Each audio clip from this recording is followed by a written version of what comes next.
आज पर्यंत अपेक्षा करूँ ए शेष मुहूर्त को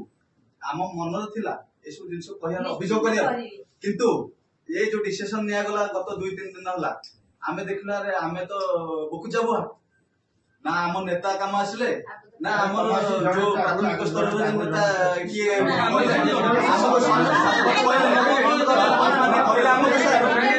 सरपंच मैंने कहले तुम मैंने हड़ताल करिया किसी आवश्यक पड़ुनी तुम मैंने जाओ आम तुम ना 5000 लिखि देचु आम विश्वास सहित मानिलु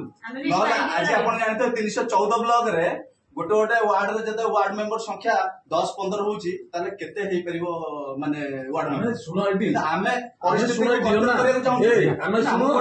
आउ व्यस्त होनी संध्या बेले जे कथाटा उठू दरखास्त जेहेतु दियाइछि उठू संध्या परे मो संगे भी तुम आउथरा आलोचना करिवो आमे भी काहे करू हमर भी जिल्ला राज्य समस्त सब एमएलए हम जिल्ला ठीक भी जिल्ला रो ठीक अछि आमे ए कथाटा को आमे खाली गोटे पॉजिटिव चिंताधारा भीतर घर बारो तमे जो विश्वास रे देइजो से विश्वास नै कि बाहर पहुंचे तो हम वार्ता